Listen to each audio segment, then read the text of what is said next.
வந்து ஒரு 10 நிமிடங்கள் வந்து நம்ம அந்த நீரிழிவு நோயை பத்தி கொஞ்சம் பார்ப்போம். அதாவது நான் முதல்ல ஒரு தாட்டி சொல்லியிருக்கேன். ஃபுட் ஹேபிட்ஸை பத்தி சொல்லியிருக்கிறேன். நம்ம அதை பத்தி கொஞ்சம் நீரிழிவு நோயை பத்தி இப்போ ஒரு கொஞ்சம் டிஸ்கஸ் பண்ணலாம். அதாவது நீரிழிவு நோய் வந்து நமக்கு எதனால் ஏற்படுகிறது? நீரிழிவு நோய் வந்து ஆண் பெண் இருபாலருக்கும் எந்த வயதிலும் ஏற்படலாம். சிறு வயதில் ஏற்படும் நீரிழிவு நோய்க்கு சில குறிப்பிட்ட நுண்கிருமிகளின் தாக்குதல், உண்ணும் உணவில் உள்ள நச்சு பொருட்கள் ஆகியவை முக்கிய காரணங்களாக கருதப்படுகின்றன.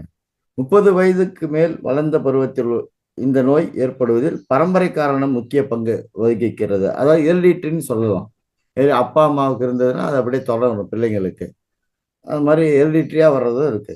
எனினும் தவறான உணவு பழக்கங்களால் ஏற்படும் உடல் பருமன், உடல் உழைப்பு இன்மை, லேசினஸ் மற்றும் உடற்பயிற்சி இல்லாமல் இருப்பது ஆகியவைதான் முக்கிய காரணங்களாக கருதப்படுகின்றன. அதாவது எக்ஸசைஸ்லாம் பண்ணாட்டினா கூட இந்த மாதிரி உடற்பயிற்சிலாம் இல்லாமல் ஒரு லேசினஸாக இருந்தால் இந்த மாதிரி வர்றதுக்கு வாய்ப்பு இருக்கு நீரிழிவு நோய். மக்கள் தொகையில் நீரிழிவு நோய் பாதிப்பின் அளவு உலகம் முழுவதும் இந்த நோய் காணப்பட்டாலும் இந்தியாவில் நமது நாட்டில் முக்கியமாக தமிழ்நாட்டில் தான் இந்த நோயால் சுமார் 30 லட்சம் மக்கள், அதாவது 5% ஆஃப் தி பாப்புலேஷன் பாதிக்கப்பட்டுள்ளனர். தவறான உணவு பழக்கங்களாலும் உடல் உழைப்பு இல்லாத வாழ்க்கை முறை மாற்றங்களாலும் இன்னும் 10 அல்லது 15 வருடங்களில் இன்னும் ஒரு 25% மக்களை இந்த நீரிழிவு நோய் பாதிக்கும் அபாயம் உள்ளது. எனவே நாம் இந்த நோயை பற்றி அறிந்து கொள்வதுடன் அது வராமல் காக்கும் வழிமுறைகளையும் தெரிந்து வைத்திருத்தல் மிக அவசியம். நீரிழிவு நோய் உள்ளதா என அறிந்து கொள்வது எப்படி? அதாவது என்ன சிம்டம்ஸ்?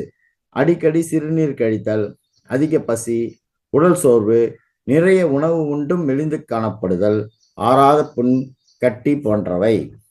சிறுநீர் போகும் இடத்தில் நமைச்சல் ஆகியவை நீரிழிவு நோய்க்கான அறிகுறிகளாக இருக்கலாம்.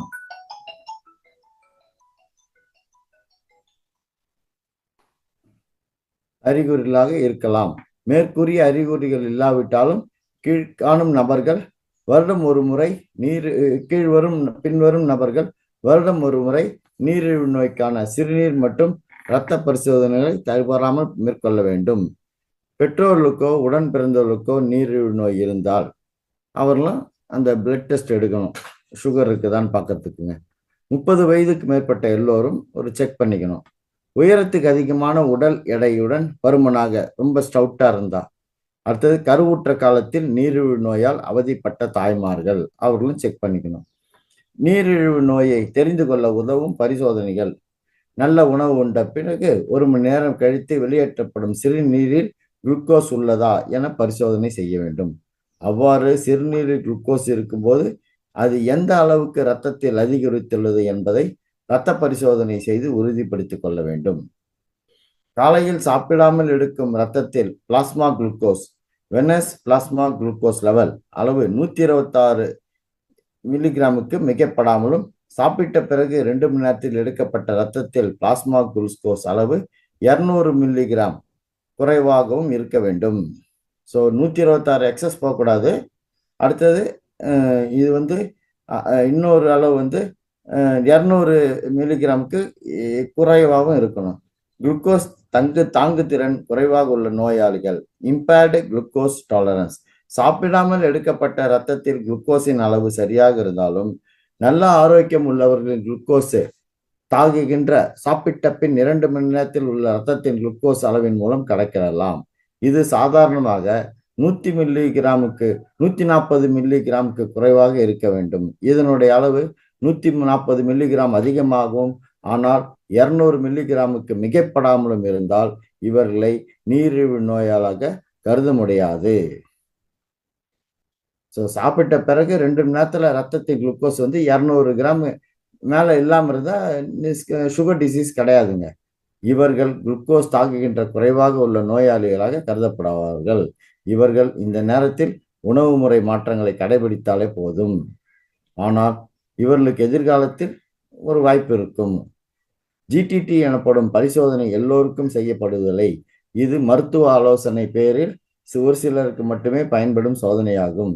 HbA1c எனப்படும் இரத்த பரிசோதனை அன்றைய நிலையில் இருந்து அதற்கு முந்தைய 3 மாதங்களில் உள்ள சர்க்கரை வியாதியின் தீவிரத்தை அறியப்படும் பரிசோதனையாகும்.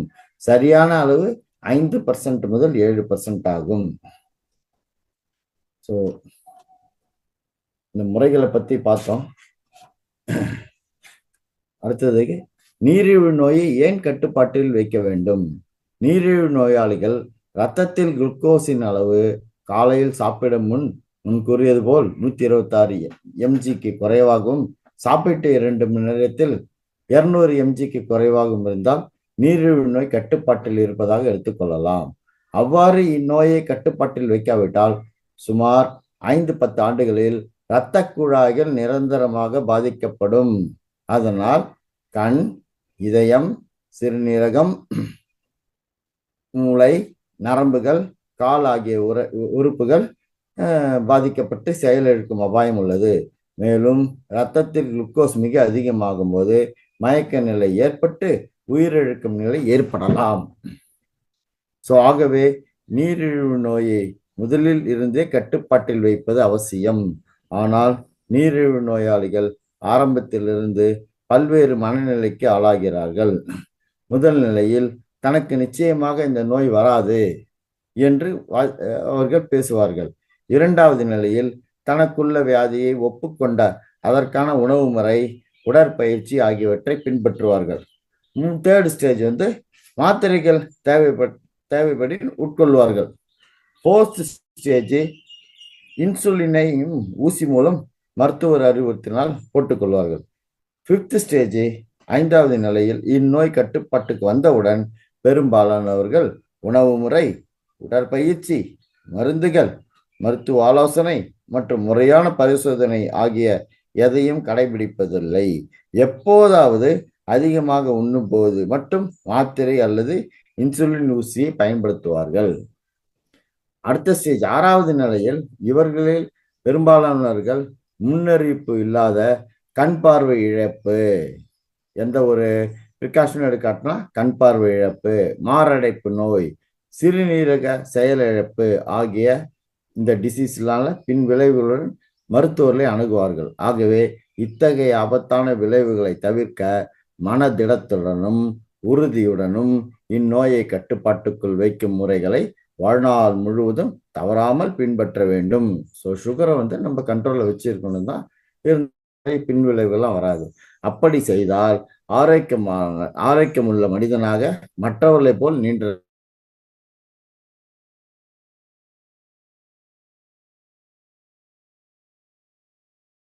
நீரிழிவு நோய்க்கான தற்போது வீட்டிலேயே குளுக்கோமீட்டர் மூலம் இரத்தத்தில் குளுக்கோஸின் அளவை சுய பரிசோதனை மூலம் எளிதாக ஓரிரு நிமிடங்களில் தெரிந்து கொள்ளும் வசதி உள்ளது.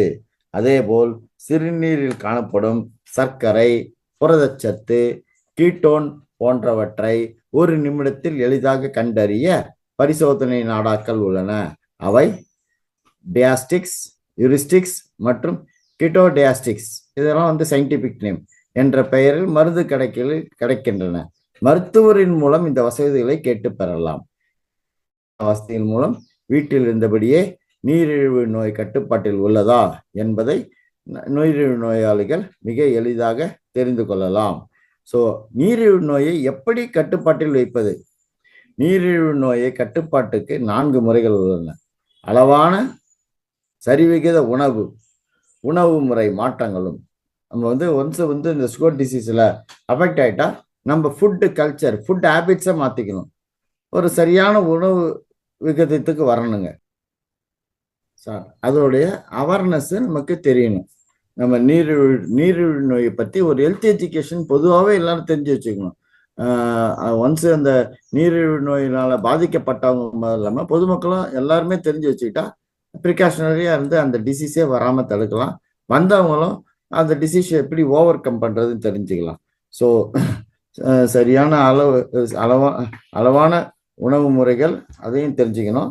பட் எக்ஸசைஸ் எல்லாமும் நல்லா செய்யணும். அதுக்கு அடுத்தது உடற்பயிற்சிகள், டேப்லெட்ஸும் எடுத்துக்கணும். அவேர்னஸ் இருந்தா அந்த நீரிழிவு நோயிலேருந்து நம்ம வெளிவரலாம். உடற்பயிற்சி சொல்லணும்னா, உடற்பயிற்சியினால் நீரிழிவு நோயாளிகளுக்கு கீழ்காணும் நன்மைகள் உண்டாகும். எக்ஸசைஸ்னால சர்க்கரை அளவு இரத்தத்தில் குறையும். உடல் எடை குறைவதால் இன்சுலின் உடலில் சிறப்பாக பணி செய்யும். இதனால் நோயாளிகளுக்கு சர்க்கரை கட்டுப்பாட்டுக்கு தேவைப்படும் இன்சுலின் மற்றும் மாத்திரைகளின் அளவு குறையும். நம்ம எக்ஸசைஸ் பண்ணா மாத்திரையுடைய அளவே குறையும் சார்.